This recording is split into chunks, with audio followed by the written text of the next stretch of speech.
ভাবছি মহারাজ গোপালকে একদিন নেমন্তন্ন করে খাওয়াবো আর উপহারও দেব। কেন কেন কেন? গোপাল আবার কি এমন মহাকাজ করলো যে তুমি ওকে রাজবাড়িতে নেমন্তন্ন করে খাওয়াবে, উপহার দেবে?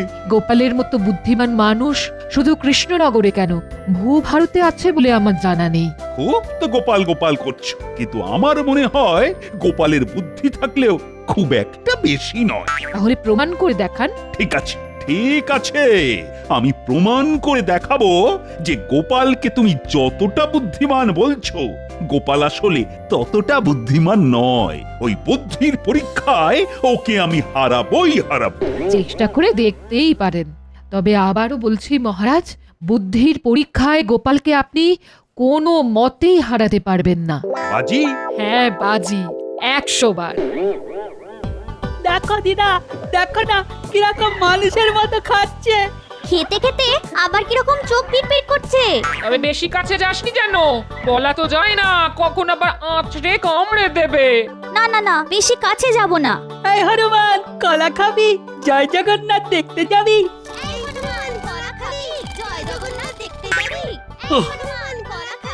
একটু আয়েশ করে ঘুমোচ্ছিলাম, তারা চেঁচামেচি করে দিল ঘুমটা ভাঙিয়ে।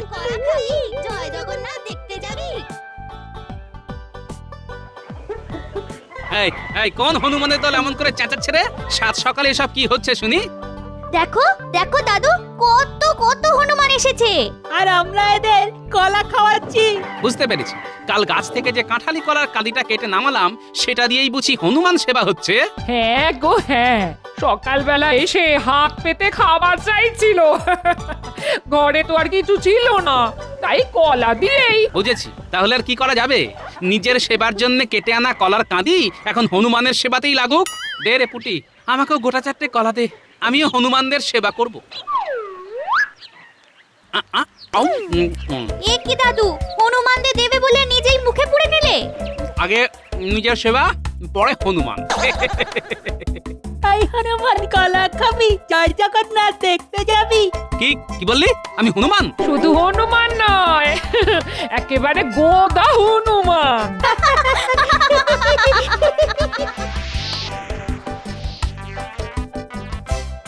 শোনো মন্ত্রী, যার জন্য তোমাকে গোপনে ডেকে পাঠিয়েছি, দেখো গোপালের বড্ড বুদ্ধির অহংকার। গোপালের এই বুদ্ধির অহংকার ভাঙতেই হবে, আর সেই কাজটা করতে হবে তোমায়। বাহ, এ তো খুব ভালো কথা মহারাজ। দেখবেন বুদ্ধির খেলায় ওকে ঠিক কাজ করে দেব। আসলে তোমাদের এই রানীমার সঙ্গে আমার বাজি হয়েছে। তোমাদের রানীমার মতে গোপালের মতো বুদ্ধিমান শুধু এই কৃষ্ণনগরী কেন, ভূভারতে আর দুটি নেই। আপনি নিশ্চিন্ত থাকুন মহারাজ, এমন মাথা খেলিয়ে বুদ্ধি বের করব না যাতে গোপালও জব্দ হবে আর রানীমার কাছেও আপনার মুখ পুড়বে না। বাহ বাহ, এই না হলে আমার মন্ত্রী। তাহলে কাজে লেগে পড়ো।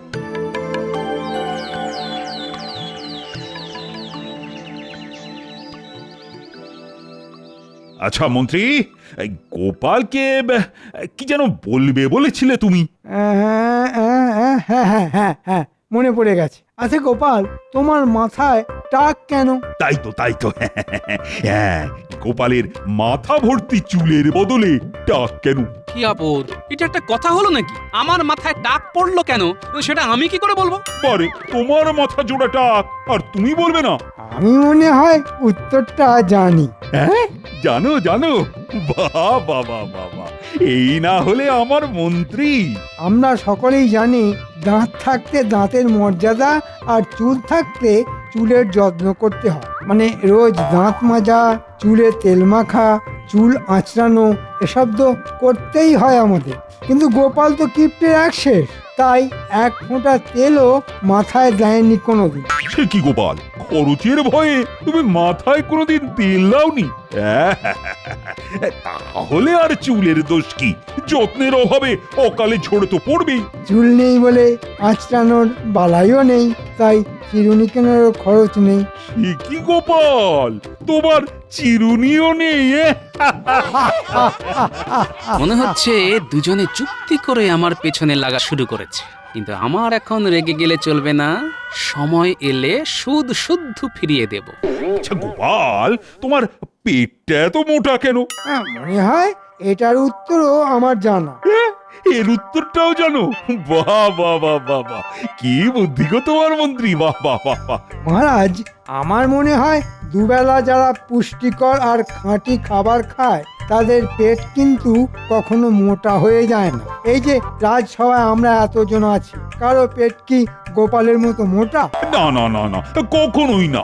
আসলে যারা কিপটে, মানে পয়সা বাঁচাতে যারা কচু ঘেঁচু আর পচা মাছ খায়, পেটের ভেতর বায়ু জমে জমে তাদের পেটটাই এরকম ফেঁপে ফুলে ওঠে। সে কি গোপাল, পয়সা বাঁচাতে তুমি কচু ঘিচু আর পচা মাছ খাও? এ বাবা, তুমি এতটাই কিপটে? কি গো গোপাল, কিছু বলছো না যে? ও আর কি উত্তর দেবে মহারাজ? আমার যুক্তি খণ্ডাবার মতো বুদ্ধি কি ওর মাথায় আছে? দিনরাত কিপটেমি করতে করতে সব বুদ্ধি জমাট বেঁধে গেছে। ঠিক বলেছ মন্ত্রী, তাহলে আজ থেকে গোপালের নাম হলো কিপটে গোপাল।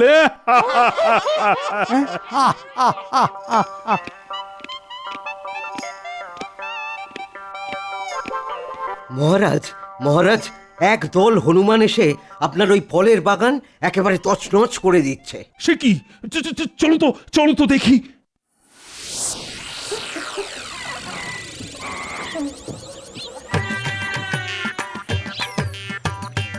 এ কি?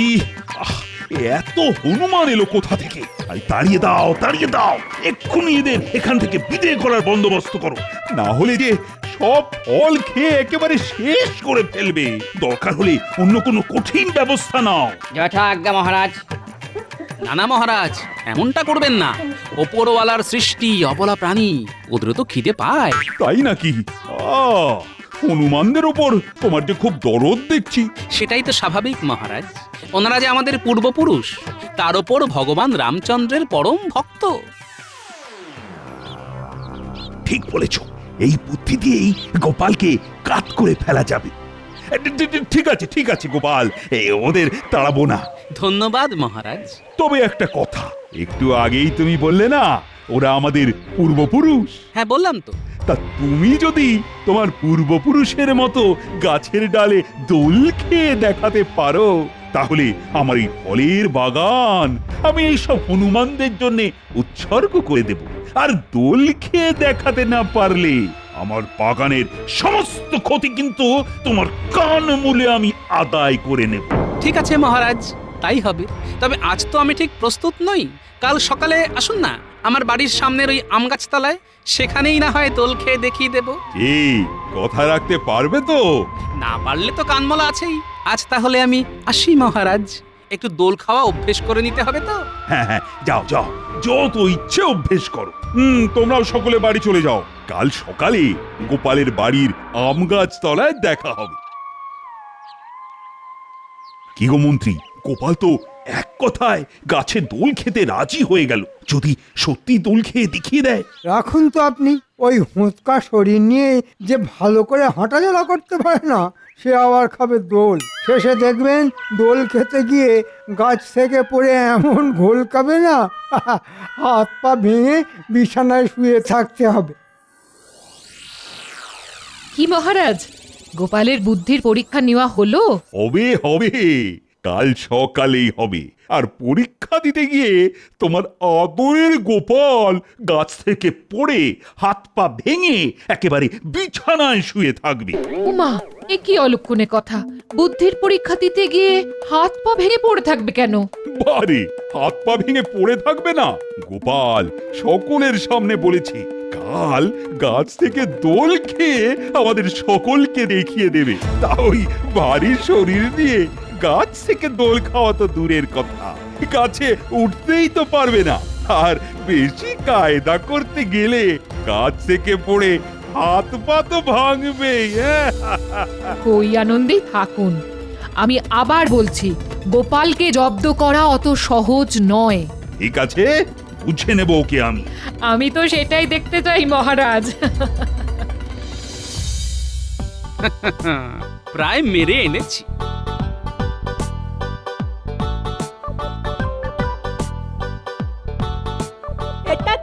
খাচ্ছো গো দাদু? দোলনা রে দোলনা, এই দোলনা থেকে আমরা সবাই দোল খাবো। কি মজা কি মজা, আমি দোল খাবো আর এরা ঠেলবে। তোকে ঠেলতে আমার বয়েই গেছে। আমি দোল খাবো আর তোরা ঠেলবি। ইস, শখ কত!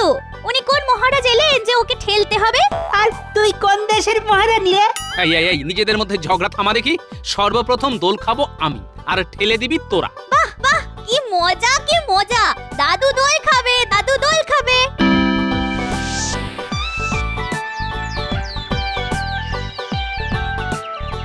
আজ দেখবো গোপালের কেরামতি, কি করে গাছে উঠে দোল খেতে পারে।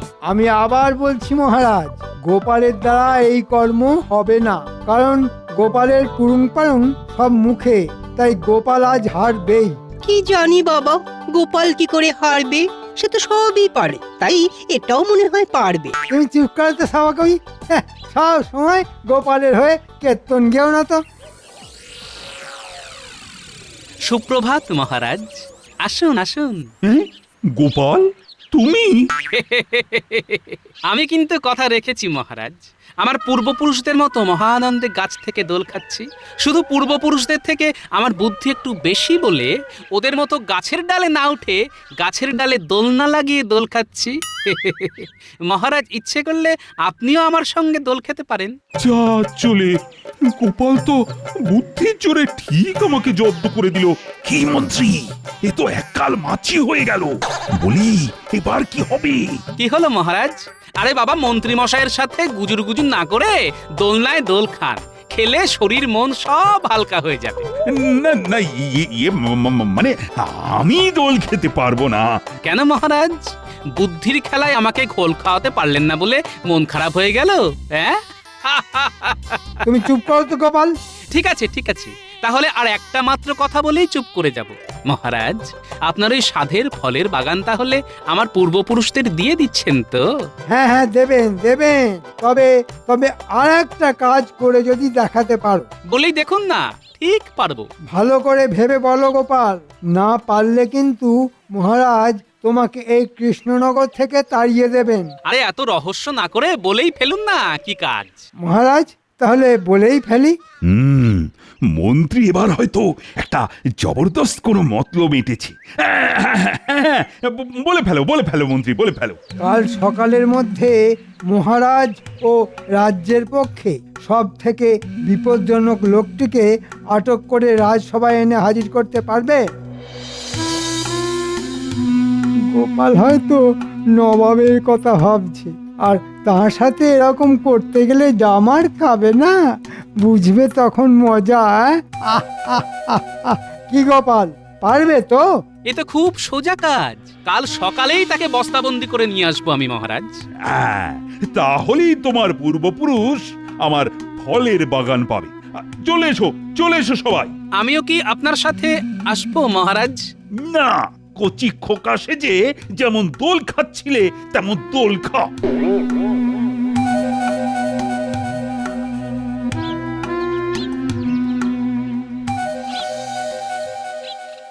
বুদ্ধির পরীক্ষায় হারাতে না পেরে মহারাজের মাথাটা বড্ড গরম হয়ে গেছে দেখছি। শোন, তোদের সঙ্গে আমার কিছু কথা আছে। বলো।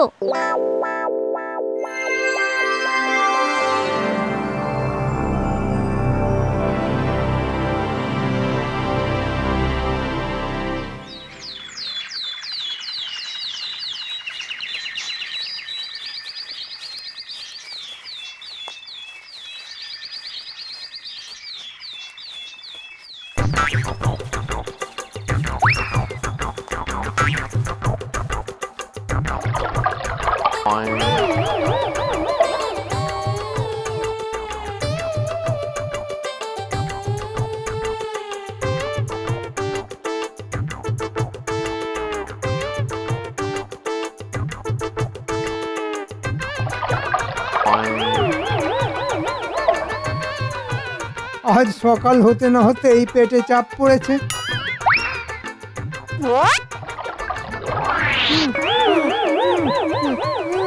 এবার বস্তাবন্দি মন্ত্রী মশাইকে টেনে নিয়ে যেতে হবে। এই ও মারু, এই অর্থরা হেইও এই ও মারো এই ও। অর্থরা হেইও আজ গোপাল সেই বিপজ্জনক লোকটিকে রাজসভায় এনে হাজির করবে। গোপাল যদি সেই বিপজ্জনক লোকটিকে ধরে আনতে পারে তাহলে আমাদের সকলের হাড় জুড়বে। কিন্তু কিন্তু গোপালের এখনো দেখা নেই কেন? শুধু গোপাল কেন, মন্ত্রীরও তো দেখা নেই।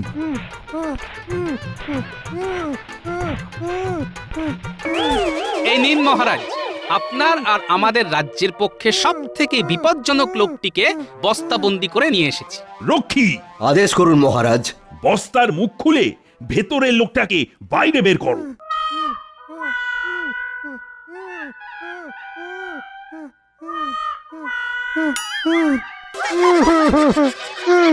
এটা এটা আমার প্রতি কিরকম ব্যবহার হলো মহারাজ? আরে এ তো মন্ত্রী। ও গোপাল, গোপাল, এ তুমি কি করেছো? কেন মহারাজ, আপনার ও রাজ্যের পক্ষে সব থেকে বিপজ্জনক লোকটিকে ধরে এনেছি।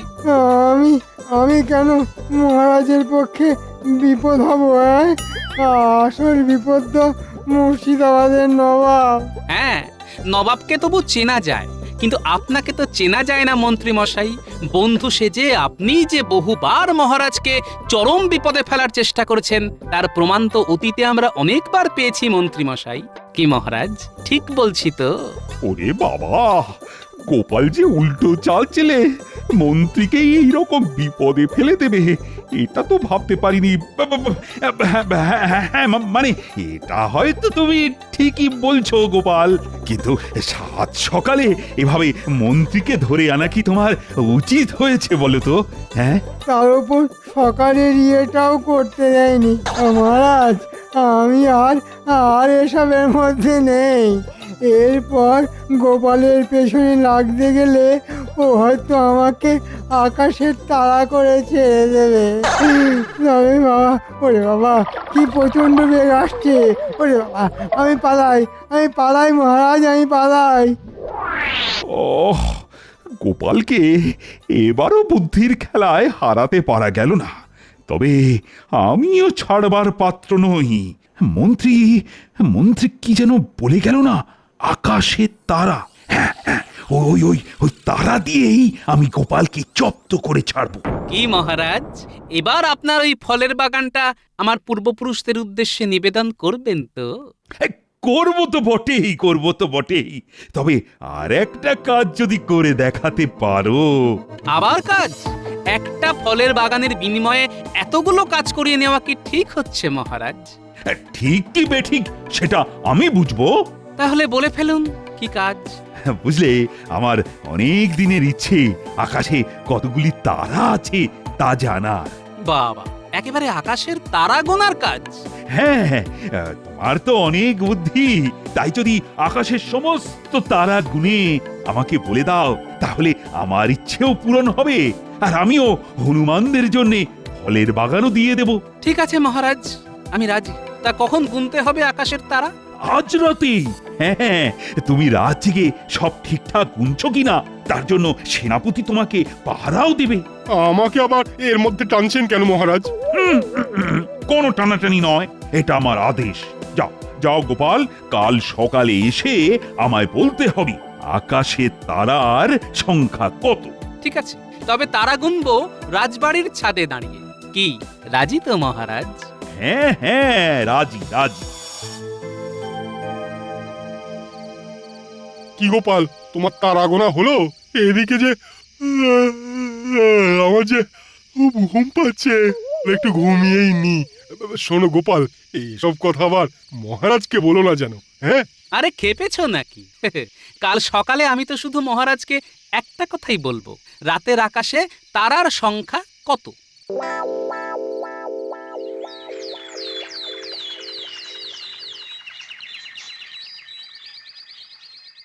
এবার গোপালকে যে ফাঁদে ফেলেছি না, দেখবে ও ঠিক হারবে, আর তার সাথে তুমিও বাজিতে হারবে। হ্যাঁ, দেখাই যাক কে হারে আর কে জেতে।